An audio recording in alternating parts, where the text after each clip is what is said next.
Ever feel like you're trying to solve a jigsaw puzzle? Yeah. But some of the pieces are just like different shapes. You're not alone. Right. Today, we're tackling a puzzle many parents face: raising boys with ADHD. We're diving deep into Raising Boys with ADHD: Secrets for Parenting Healthy, Happy Sons by Mary Anne Richey and James W. Forgan. Okay. Our goal is to equip you with actionable insights, not just summaries, Right. so you can walk away with practical tools for this journey. Yeah. What's fascinating is how the book reframes ADHD. It's not about a child being defiant or lazy. Right. It's a neurological difference, like having a brain wired for a different operating system. So it's like trying to run a Mac program on a PC. Yeah. It's not going to work, right? You actually brought a visual. This is cool. What is it? I always think visuals help, so I printed out this diagram from the book. It compares treating ADHD without a proper diagnosis, to get this, building a house without blueprints, or going to war without a strategy. Oh, wow. You might get by for a while, but it will be messy, more costly in the long run. Okay, that makes total sense. Right. But let's say you already suspect ADHD. Why bother with the official diagnosis?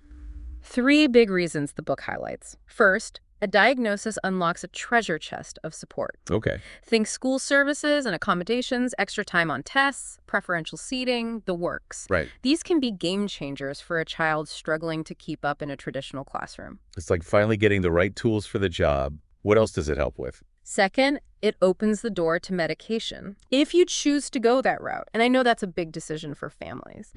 But third, and this might be the most important, diagnosis shifts the whole conversation. Okay. It moves away from blame and frustration Right. toward understanding and support. It's not, why are you doing this? It's, how can we work with this? So true. It's such a more positive approach. Speaking of approaches, the book doesn't limit itself to just medication, right? Absolutely not. It dives into alternative therapies. And this is where it gets really interesting, at least for me, because there are so many options today. Let's unpack those a bit. What are some of the standout alternative therapies they discuss? Neurofeedback, for one. Okay. It's basically training the brain to self-regulate using real-time feedback, kind of like a biofeedback video game. Okay, so I'm picturing something like those brain training apps, but with more science behind it. Exactly. The book talks about a boy named Timmy who did neurofeedback. Good. He saw improvements in his focus, especially in the mornings, which is huge for kids who struggle to get going. Right. Although the book does mention that Timmy's home behavior didn't change much, and the effects weren't consistent throughout the day. So it's not a magic bullet, but it sounds promising. What else? Another one is working memory training. Okay. They specifically talk about CogMed, Yeah. a computer-based program you can do at home. Think of it like a brain gym for working memory, the mental muscle we use to hold and juggle information. Which is essential for everything from following instructions to, well, learning in general. Exactly. And then there's counseling. Okay. I know it can feel like a big step, but the book makes a strong case for cognitive behavioral therapy, or CBT, for both boys and parents. That's interesting. They recommend it for parents, too. What's the reasoning there? It equips parents with tools to manage their own stress and respond more effectively to their son's behavior. Okay. Imagine having a toolkit for staying calm during those meltdowns instead of, losing it yourself. Right. For boys, CBT helps identify and change negative thought patterns and builds those crucial problem-solving skills they need. So it's about giving both sides the skills to navigate this together. Exactly. I like that. What about parent training? I feel like that gets talked about a lot. Parent training, especially one that focuses on consistency and structure, can be a game changer for families dealing with ADHD. The book really stresses this. Establish clear rules and consequences. They even suggest writing down your top 5 house rules, like not just thinking about them, but actually writing them down. Having that visual reminder can make a big difference, not just for the kids, but for us parents, too, to stay consistent. Absolutely. Now, ADHD shows up differently at different ages, right? Yeah. So how does the book tackle that? The book does a great job breaking down strategies for different stages. Okay. Starting with preschool, I think that's so important because early intervention can make a world of difference. Let's talk about those little ones. What are some of the key things parents of preschoolers with ADHD should be looking out for? Preschool is such a crucial time for development in general. Yeah. But for kids with ADHD, it can be especially challenging. The book shares a story about a little guy named Ian, 4 years old, constantly in motion, struggling to focus, and getting into unsafe situations because of his impulsivity. It's a powerful reminder that ADHD affects their whole world, not just when they're trying to sit still for circle time. It makes it's not just about academics at that age. It's about learning to navigate the world safely. And for them, it's like the world's moving at a different speed. So what can parents do to support their preschoolers with ADHD? Structure and consistency are absolutely essential at this age. Okay. It's like giving them a framework to understand and manage their big feelings and impulsive actions. We're talking predictable routines, visual schedules, Right. and clear boundaries. The book also emphasizes positive reinforcement, catching them being good and praising their efforts, even small ones. That reminds me of something else I wanted to ask about. The book suggests reading specific types of books with preschoolers, right? Yes. They recommend books about self-esteem, Okay. like No, David, and Alexander and the Terrible, Horrible, No Good, Very Bad Day. I love those books. Yeah, these stories can open up conversations about feelings and behaviors Okay. in a way that's relatable for young kids. It's like sneaking in those life lessons with some fun illustrations. I love that. Okay, so we've navigated the preschool years. What about when those little guys hit elementary school? The academic pressure starts to ramp up, and I imagine that can be a whole new challenge for kids with ADHD. You're right. Elementary school brings a whole new set of demands. Right. And for kids who struggle with attention and impulsivity, it can be a recipe for frustration, both for them and for parents. The book actually addresses the dreaded homework battles head on. Right? Yes. Because that's something I think every parent struggles with at some point. Oh, absolutely. The book acknowledges that homework can be a major source of tension in families with ADHD, and they offer some really practical tips. Yeah. One thing they emphasize is the importance of a dedicated homework space. Okay. And we're not talking about a fancy home office here. Right. It can be as simple as a desk in the corner of the living room, but it needs to be well lit, organized, and free from distractions. So like their own little study sanctuary. Yeah. Where they can focus on one thing at a time. Exactly. The book also suggests setting clear expectations and routines around homework time, whether it's right after school, after a snack break, or after dinner. Finding a consistent routine can make a big difference. And here's a tip I love. Use a visual timer. Oh, yeah. It sounds simple, but it can be a game changer for kids who struggle with time management. Right. Set the timer for, say, 20 minutes of focused work, then give them a 5-minute break. It breaks down those overwhelming tasks into manageable chunks, which is so key for these kids. Now, what about working with the school? Because that partnership feels so crucial, especially when a child needs extra support. You're right. Open communication with teachers is essential.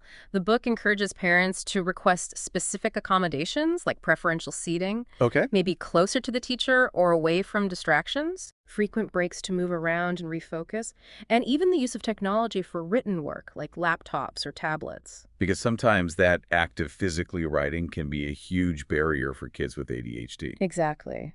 And sometimes, even with the best support in place, parents might face the difficult decision of whether to hold their child back a grade. Right. It's a complex issue, and the book doesn't shy away from that. The story of Jason really stuck with me.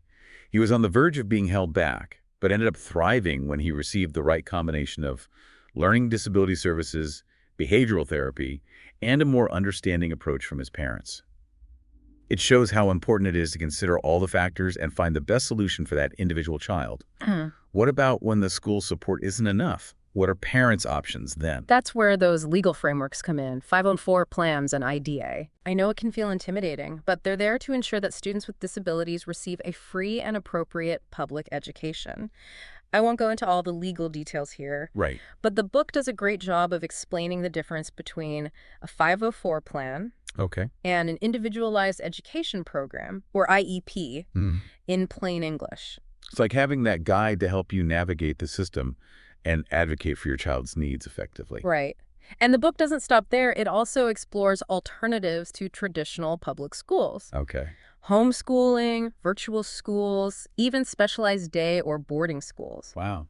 It emphasizes that the best choice really depends on the child and family's circumstances. There's no one-size-fits-all answer. I love that they include those alternative paths because it shows that there are options, Yeah. even when it feels like you're hitting a wall. And sometimes the best learning happens outside of a traditional classroom. Right. They share an inspiring story about a college professor with ADHD who discovered that he learned best while climbing trees as a kid. It highlights the importance of finding what works for each individual, Right. even if it's unconventional. That's a great segue to the next stage, because I imagine those teenage years bring a whole new level of complexity. Oh, absolutely. We're talking social pressures, academic demands, navigating those first jobs, Right. even learning to drive. Yeah. It's a lot for any teenager. Yeah. But for a boy with ADHD, it can feel like navigating a minefield. Yeah. And that's where we'll pick up in our next segment. We're back with the final part of our deep dive into raising boys with ADHD, guided by the insights from Raising Boys with ADHD. Yeah. We've talked about understanding the diagnosis, exploring treatment options, and navigating those roller coaster school years.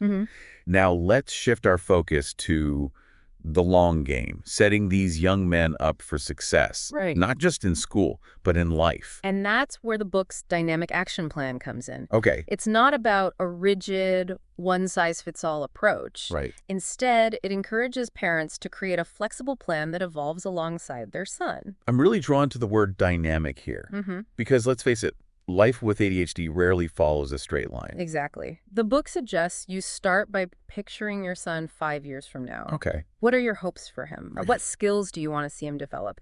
It's about getting that clear vision of the future and then working backward to figure out the steps to get there.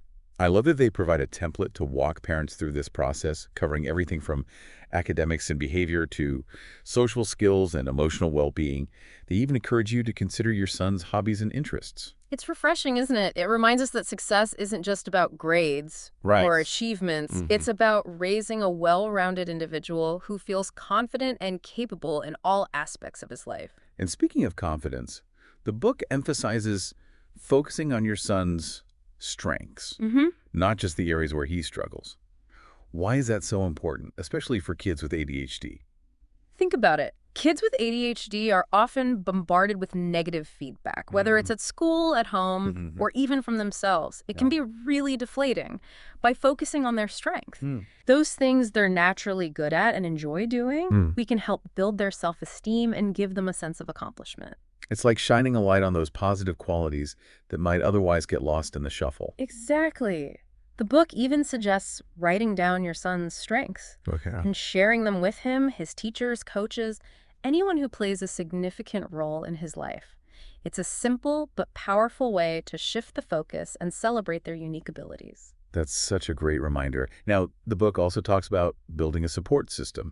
Because, let's be honest, parents can't do this alone. Absolutely not. Right. It takes a village, as they say. The book encourages parents to identify individuals and professionals who can offer guidance and support. Okay. Teachers, therapists, coaches, mentors, even friends and family members. It's about creating that team of people who believe in your son and are invested in his success. And it's about empowering your son to seek out support when he needs it. Right. Teaching him to advocate for himself is one of the greatest gifts we can give. So it's not just about creating a plan. It's about fostering a culture of support and empowerment. Precisely. Now, the book acknowledges that having a dynamic action plan is just the first step. The real work lies in putting it into practice. Which can feel daunting, for sure. Yeah. So what are some tips for actually implementing this plan and making it a part of daily life? They emphasize breaking down those big, overwhelming goals into smaller, more manageable steps. Right. Instead of saying, okay, you need to get your grades up, focus on one subject at a time, or even one assignment. And be realistic about your expectations. It's a marathon, not a sprint. And celebrate those small victories along the way. Even something as simple as completing a homework assignment without a meltdown is a win worth acknowledging. Absolutely. And remember that shift in perspective we talked about earlier, moving away from, why did you do that? Right. To, what can we do differently next time? That's such a powerful reminder. It's about focusing on solutions and fostering a sense of collaboration. Exactly. Rather than getting stuck in a cycle of blame and shame. It's about approaching challenges as opportunities for growth and learning, both for your son and for you as a parent. As we wrap up this deep dive, what are some key takeaways you hope our listeners will walk away with? Above all, remember that ADHD is a neurological difference, Right. not a character flaw. It's not about laziness or lack of willpower. It's about how their brains are wired. And diagnosis is crucial. Not to label, but to understand, access support, and open the door to treatment options. There's no one-size-fits-all approach. Right. Be open to exploring different treatments, find what works best for your son, and remember that his needs may change over time. Build that support system. Yes. You don't have to do this alone. Reach out to teachers, therapists, coaches, mentors, anyone who can offer guidance and encouragement. Focus on your son's strengths. Right. Not just his weaknesses. Help him to see his own potential and remind him of all the amazing things he's capable of accomplishing. And finally, create that dynamic action plan. Yes. A flexible and adaptable roadmap for his success. It's a journey, not a race. Be patient, be consistent, and never underestimate the power of love and support. You've given our listeners so much to think about today. Thank you for sharing your expertise with us. It's been my pleasure. And to our listeners, we hope this deep dive has given you the knowledge, insights, and tools to navigate the adventure of raising a boy with ADHD. Remember, you're not alone on this journey.